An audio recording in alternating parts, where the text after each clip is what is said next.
Hello there you guys, welcome to one of my videos. According to Sky Germany, Manchester United are in talks to sign Dennis Zakaria from Borussia Mönchengladbach.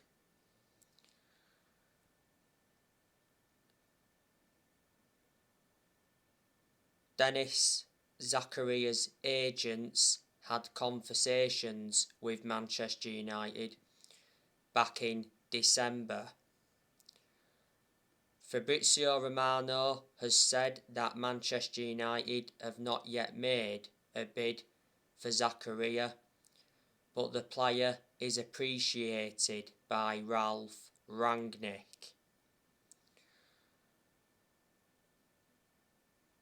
Zakaria's contract at Borussia Mönchengladbach expires this year.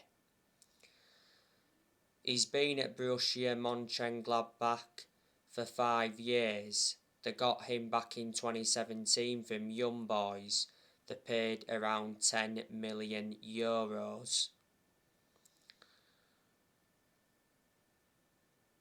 Dennis Zakaria is 25 years of age and is a defensive midfielder.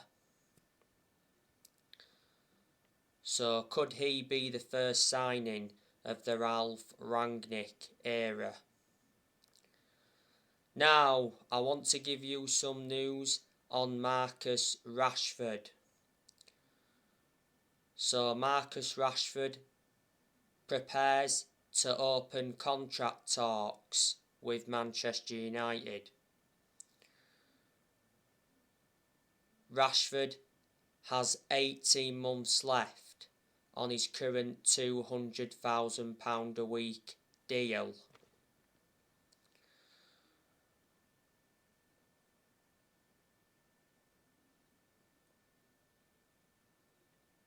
Marcus Rashford played against Aston Villa in the Cup yesterday night and he was very poor. And I said Marcus Rashford needs to be dropped.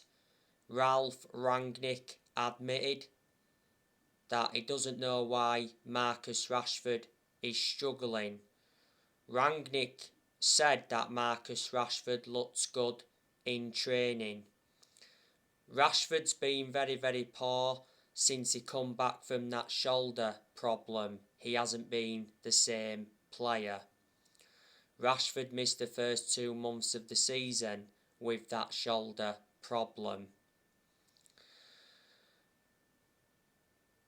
Rashford has made 286 appearances for Manchester United in all competitions. He's been part of the club for a long time, he's been a United player since the age of 7 and he broke into our senior squad back in 2016.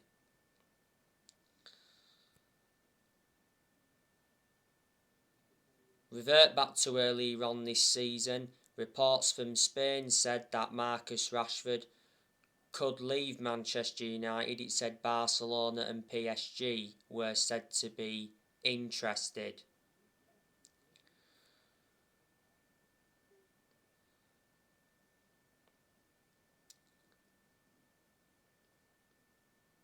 So there you go.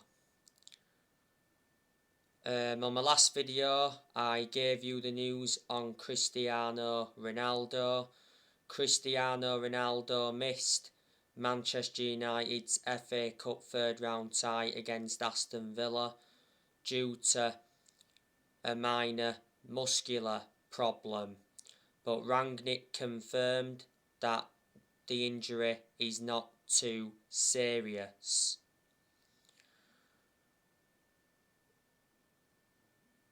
Ronaldo should be available for the game against Villa in the league this Saturday. I've been hearing that Ronaldo's been linked with a move to PSG. Not so long ago, Ronaldo held crisis talks with his agent Jorge Mendes about his future. Ronaldo said he wants to leave Manchester United if the club's next manager isn't to his liking.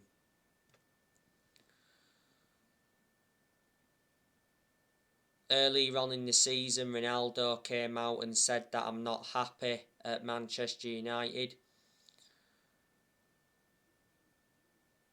But Ronaldo's agent, Jorge Mendes, actually said that Ronaldo is very happy at Manchester United.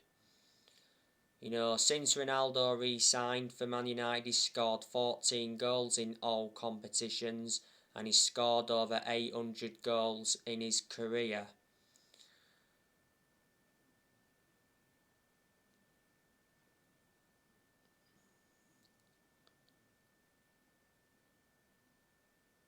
He is the best player in the world overall.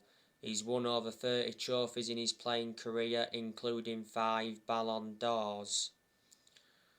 Manchester United re-signed Ronaldo last summer for 20 million with add-ons included.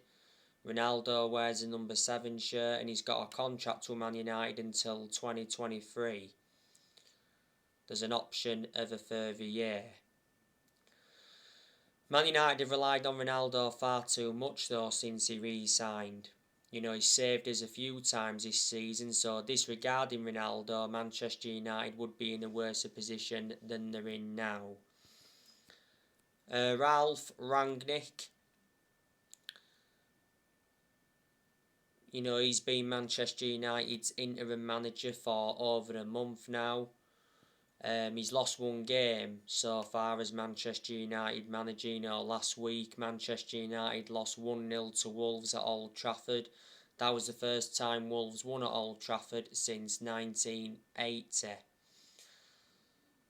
And revert back to the other week, you know, there was reports coming out saying that Rangnick is already losing the dressing room at Manchester United. And it said, you know, 17 Manchester United players are unhappy. But despite that, he said Rangnick had been told that transfer funds are available for him this month. So reflecting on that, Rangnick will be backed by the Glazers this month. When Rangnick first came in, he identified Manchester United's midfield as a weakness. You know, he's made it clear that he wants a centre defensive midfielder at Manchester United. There's been poor performances under Rangnick. You know, but reflecting on the poor performances, I'd say Rangnick's blameless. I think the players have to take the blame. The players are the biggest problem at Manchester United at this moment in time. Rangnick, you know, he's made changes since he's come in, you know, because earlier on in the season he brought Ewan Sharp in as an assistant coach and analyst. He also brought Chris Armas in as an assistant, and he also brought Saj Chalens in as a sports psychologist. So they're the changes he's made. And I think in every game so far, Rangnick has gone with that 4-2-2 formation. Before Manchester United, he was the head of sports and development at Lokomotiv Moscow. He is our interim manager till the end of this season. He did initially say he then will take a consultancy role for the further 2 years, but I've been hearing recently that the consultancy role for Rangnick is now in doubt. And I'm very sceptical that Rangnick will get offered the Man United job on a permanent basis. In the summer, Manchester United will appoint a permanent manager.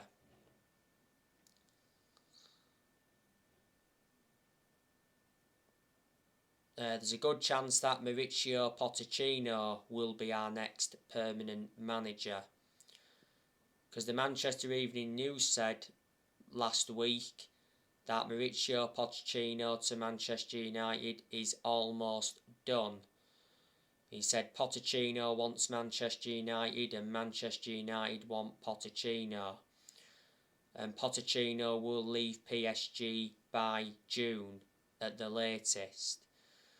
PSG have got their replacement for Pochettino because it recently said that PSG agreed terms with Zidane.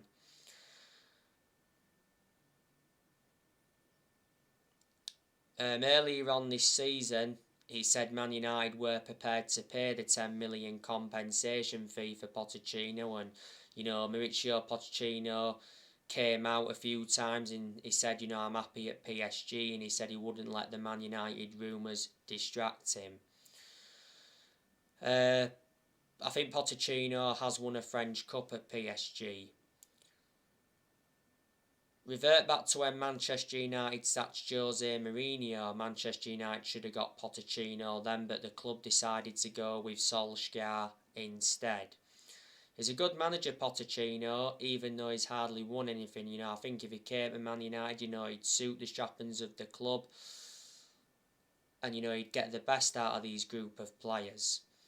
Pochettino's proven in the Premier League because before he managed Tottenham, he enjoyed 5.5 years with them.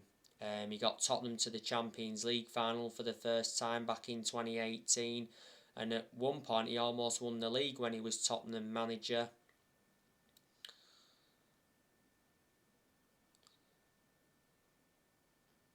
Before Tottenham, he managed Southampton. He only enjoyed a short managerial tenure with Southampton, but he still managed to guide Southampton to their highest ever finish in the Premier League. And before then, he was at Espanyol. There's a lot of Manchester United fans that would like to see Erik ten Hag come in.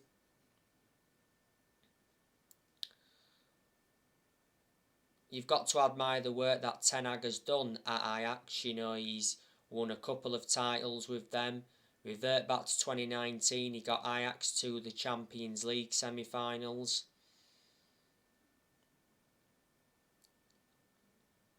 I like the way he develops young players. He's been Ajax manager for around 5 years. He's under contract with them till 2023.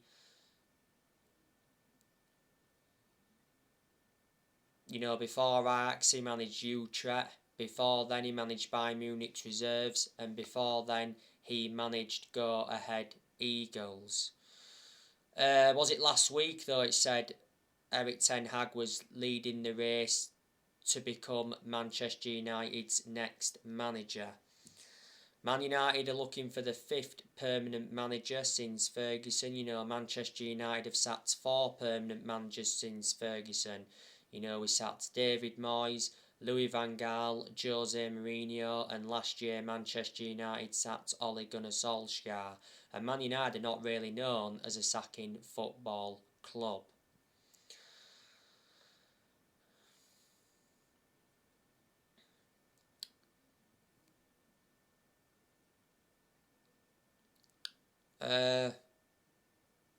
Man United have got good players.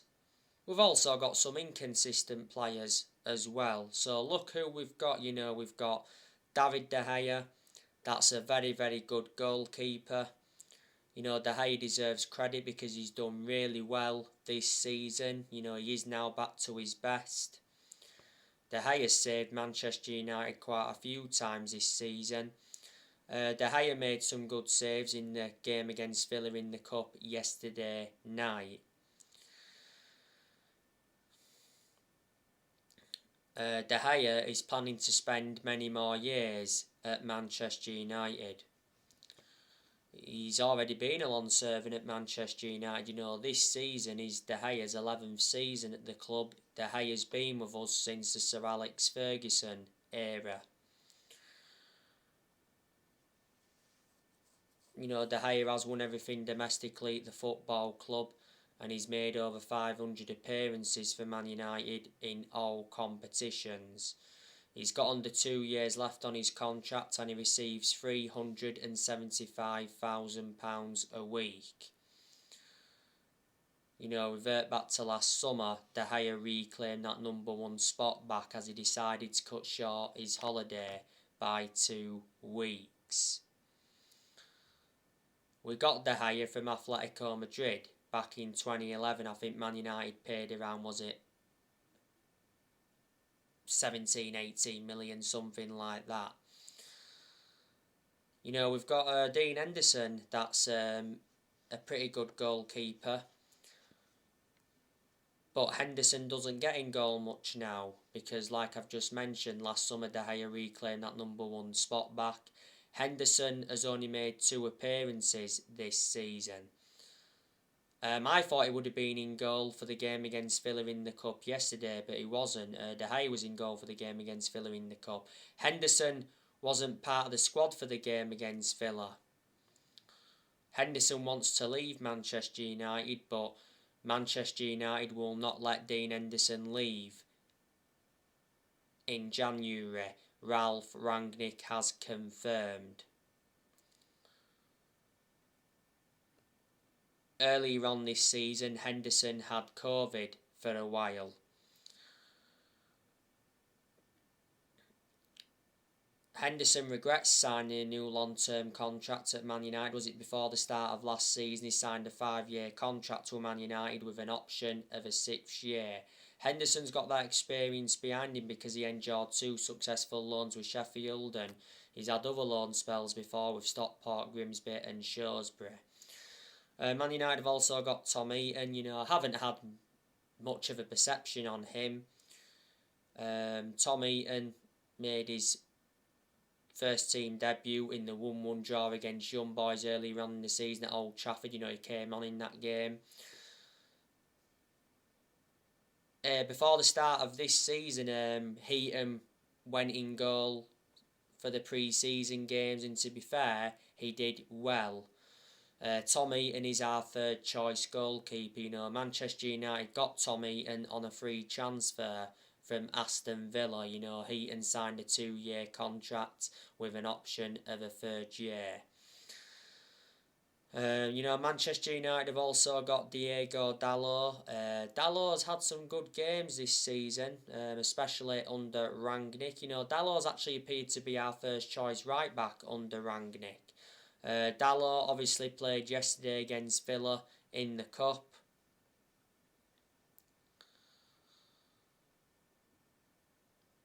I don't think it was too bad. Weren't a great performance, but he did okay.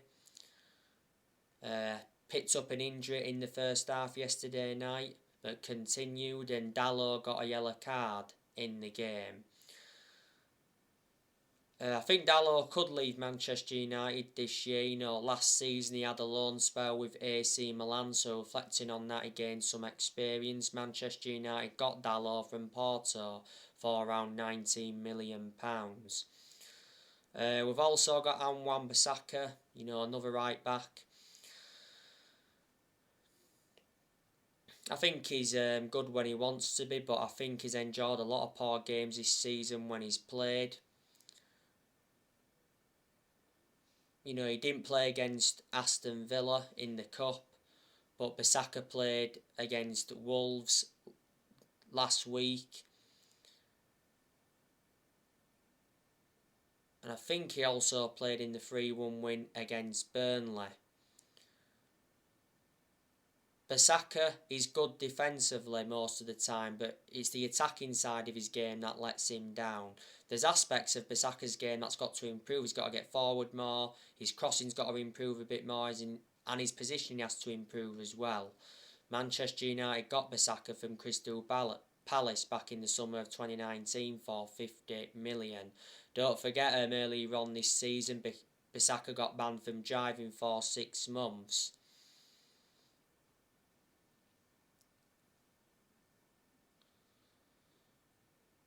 He got fined £31,500.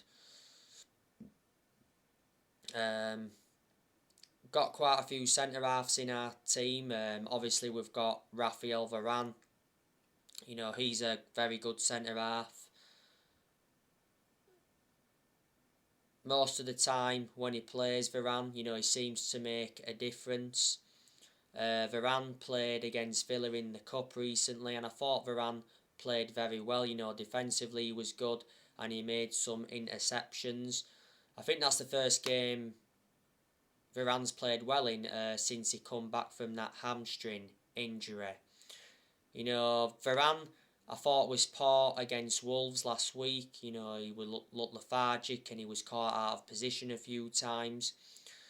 I thought Varane was also a point the 1-1 draw against Newcastle towards the end of last year because he misplaced passes in that game and he was accountable for Newcastle's goal. He didn't start in the 3-1 win against Burnley. That was the final game of last year. You know, he came on to replace Bailly because Bailly went off injured in that game. Varane has had 2 injuries since he signed for the club. He had a hamstring injury not so long ago and revert back to earlier on in the season. Varane had a groin injury and he was out with that groin injury for a few weeks.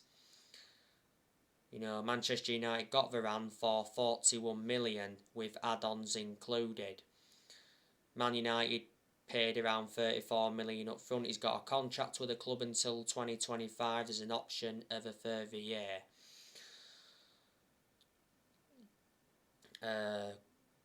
Another centre-half we've got is Eric Bailly. He's a good centre-half, is Eric Bailly. And he's done well in most of the games he's played in this season. My concern about Bailly is injury prone, so in that aspect he's a liability. Bailly is not available at the moment because he's at the African Cup of Nations. Was it towards the end of last season? He signed a new contract with Man United until 2024. There's an option of a further year. Bailly's been at Manchester United for around 5.5, 6 years now. Got him from Villarreal back in 2016 for 30 million. Another centre-half we've got is Victor Lindelof. Now, he's one player that's not good enough to represent the club. Manchester United need to sell Lindelof this year. But I don't think we're going to sell him this year. Lindelof was very poor against Villa in the cup yesterday. You know, he made mistakes, especially in that second half, and he made a bad mistake in the first half. That could have been costly. That mistake he made in the first half led to that Ollie Watkins chance when Watkins hit the bar. It was an horrendous touch by Lindelof. You know, Lindelof's just recovered from COVID, by the way. Lindelof's been at Man United for around 5 years. Got him from Benfica back in 2017 for 31 million. You know, another centre-half we've got is Harry Maguire. You know, he's another player that's inconsistent. Maguire's actually got an injury at the moment. You know, Maguire had a calf injury earlier on this season and he had ligament damage in his ankle towards the end of last season. Maguire's endured a very poor season so far. There again though, this was prior to the Villa game, like he updated you. Harry Maguire admitted that he's sick of Manchester United's poor form. And he also said that the Manchester United players are letting fans down, and Maguire also said that Rangnick is not all to blame for the poor performances. Manchester United overpaid for Maguire. You know, got him for 80 million from Leicester, so he's the most expensive centre-half in the world at the moment and the second most expensive signing at the club. I said we need to take the captaincy off him. Another centre-half we've got is Phil Jones. Phil Jones, you know, doesn't get in the team much, does he? You know, Jones played against Wolves last week because Maguire picked up a knock. Jones put a very good performance out against Wolves. He was our best player, you know, defensively he was good, made some good blocks and some good clearances. It was Jones' first Premier League appearance since January 2020. At one point, Jones was out with a knee injury for a while. You know, he's been a long-serving player at Man United. You know, this season is his 11th season at the club. He has been with us since the Ferguson era.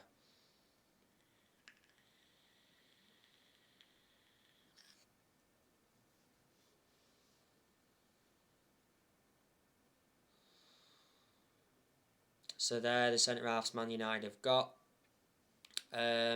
Obviously, we've got Telles. That's a good left-back. I think he's had some good games this season as Telles. Especially under Rangnick.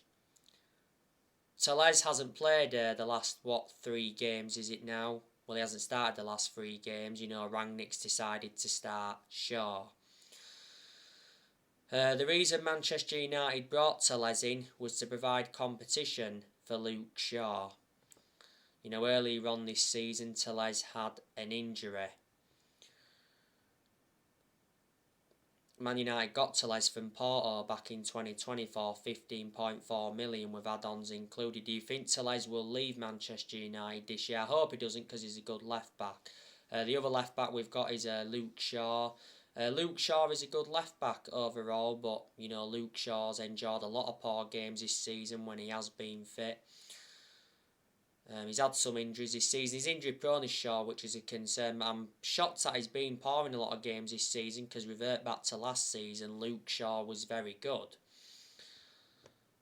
I think the best games Luke Shaw's endured so far this season was the game against Villa in the Cup yesterday night, because I thought he played well in that one. Got forward well, got in some good positions, and he had a good chance. And I thought he played well in the 3-1 win against Burnley. Luke Shaw's been at Manchester United for around 8 years, so he has been a long-serving player. So there you go. And, Man United have got Paul Pogba. He's a good player. He's not only a good player, he's an imperative player as well.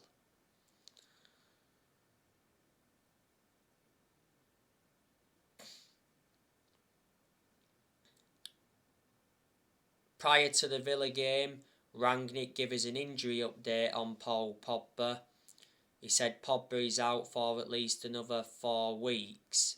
Pogba has got a hip injury now. Was it not so long ago?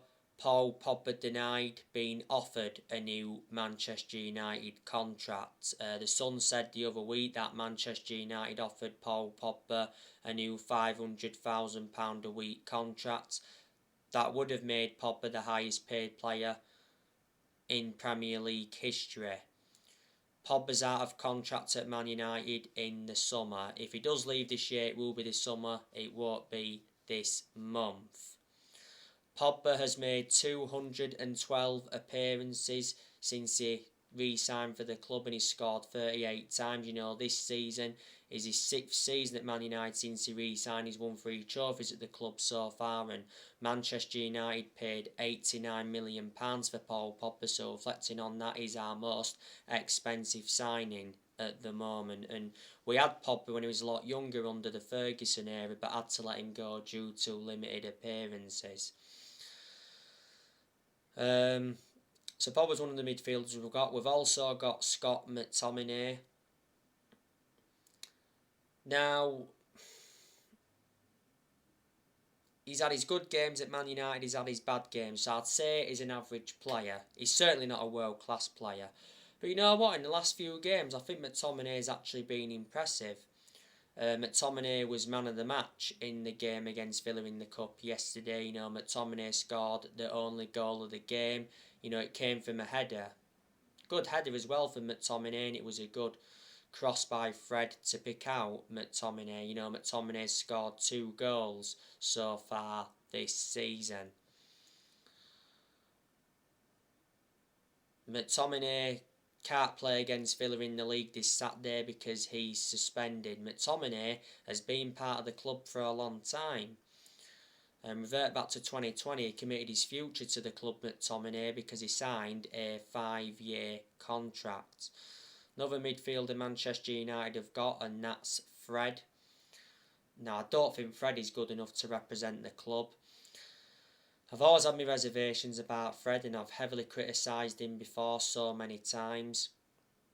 But Fred, has had his good games this season. I thought Fred played very well in the game against Norwich last year at Carrow Road. He was the best outfield player, and he played well in the game against Palace last year at Old Trafford. He scored a stunning goal late on in that one. He played well in the 3-2 win against Arsenal because he got an assist in that game, and he also won the penalty. And he played well in the 1-1 draw at Stamford Bridge last year. If you do remember rightly, he squandered a chance in that game. Manchester United got Fred a few years ago from Shakhtar Donetsk, got him for around £50 million. Another midfielder we've got, and that's Nemanja Matic.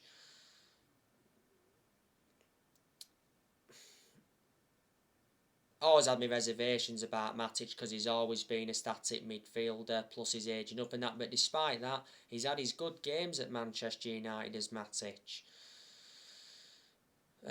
He's not one of our first choice midfielders, but despite that, he still seems to get his opportunities. He's only the predominant centre defensive midfielder that Man United have got. There's a good chance he'll leave this year, like I've already mentioned before. Matic has been at Man United for 5 years. We got Matic from Chelsea back in 2017 for 40 million. And another midfielder Man United have got, and that's obviously Donnie Van Der Beek.